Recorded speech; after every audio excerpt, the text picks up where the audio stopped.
of business, though, and not a man of the cloth. And so he renamed his son Francesco, or Francis, reflecting his love of France. Francis decided to abandon the family business, and he joined a fighting militia and was captured during that militia. They noticed that he came from wealth, and so they held him for a ransom and saved his life. And after he was returned for the ransom, he then devoted his life to acts of service for the poor and the sick around him. He especially had a deep spiritual connection with animals and wrote about his understanding of animals as brothers and sisters. He devoted himself to a personal mission to love and protect animals. And stories around animals and St. Francis are plenty, including birds coming to listen and gathering around him. And you will often see statues or other forms of art that portray the birds that gather around St. Francis as he preached sermons. Now, I personally am not impressed by that, considering the number of gamecocks who gather around and listen every time I preach on Sundays. Give you a chance for the Clemson's fans to enjoy that. There's also a wonderful story of a St. Francis with a wolf in a village who was attacking the village. And the story goes that he came to the village and heard of how the wolf was coming and attacking them. And so he went out to the edge of town and summoned the wolf and had a meeting with him, kind of a meeting of the minds. And they came to an agreement that if the villagers would feed the wolf, and make sure that he was cared for, that he would no longer attack them. And so that's the way the future went for that village and for that wolf. When Francis died on October 4th, 1226, it said that a flock of larks flew over and landed and sang at his funeral. Animals have been the spiritual companions of humans since the beginning of recorded time. The earliest indication of the spiritual significance of the human-animal relationship can be found all the way back 20,000 years in a cave of Cro-Magnon people. If not most cultures have some kind of variety of spiritual functions for animals, supernatural forces, guardians, shamans. Oftentimes they will appear in afterlife or worshipped as agents of the gods and goddesses.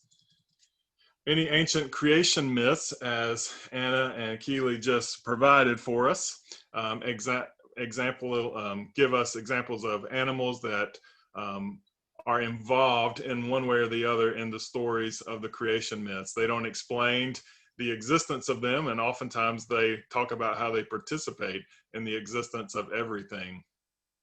In all of these creation stories, people reveal their intense attachment to their animal companions. Animals, they touch us deep. And the fact that they do is not a modern day phenomenon, but one that really is all throughout history. We sense that we can benefit spiritually in our relationship with animals as well, and we are correct. They offer us something fundamental. They offer us a direct and immediate sense of both the joy and the wonder of creation. We recognize that other animals seem to feel more intensely and purely than we do as humans. And perhaps maybe we yearn to express ourselves with that kind of abandon and integrity. I know not too long ago, my daughter went off to college about 6 weeks ago, and that was a very painful time. And I remember her first trip home. Even though it was exciting and painful to send her away, I was so excited that she was coming home. And I opened the front door, and there at the front door was our glass storm door, and our 11-year-old Labradoodle, Sadie, was out of her mind, ecstatic with joy, bouncing and jumping on the door and celebrating, running and getting a beautiful toy for Mary as she came home. And I remember sitting there thinking, that's exactly how I feel on the inside. And I wish I could give myself permission to be that exuberant, to be that expressive with all that I'm feeling the way that she does with such reckless abandon. We are able to sense through our relationship to animals that we can recover what is true within us. and discover that truth from our spiritual direction. Quite simply, animals teach us about love, how to enjoy being loved, and how loving someone is an activity that generates even more love, even greater compassion, even greater circles of our beings. One of the valued principles in the Eightfold Path of Buddhism is mindfulness. As humans living in the 21st century, our minds are often full. We are inundated with information all the time, from news feeds, from social networking, not to mention our own worries, our daydreams, and our fantasies. A full mind does not necessarily equate mindfulness. The same dog I was talking about earlier, I wrote in our unigram, you may have read, I was sitting with her watching the news come on, and the news came on and the voice said, "The virus continues to grow and the numbers of those affected are increasing every day. Wildfires are spreading in the Pacific West of the US. There are hurricanes out in the Atlantic Ocean that we are watching. But first, let us turn our attention to the election." And maybe it's my own feelings and giving words to Sadie, but I promise you, if I could show you her face, she did look at me to say, "Do you realize, Dad, how ridiculous that sounds, what I just heard?" Our minds are constantly full of things that we are seeing and experiencing and imagining and allowing ourselves to be filled with anxiety and worry and all kinds of things that fill up our mind on a daily basis. And a full mind does not necessarily equate mindfulness. Mindfulness is a whole body and mind awareness of the present moment.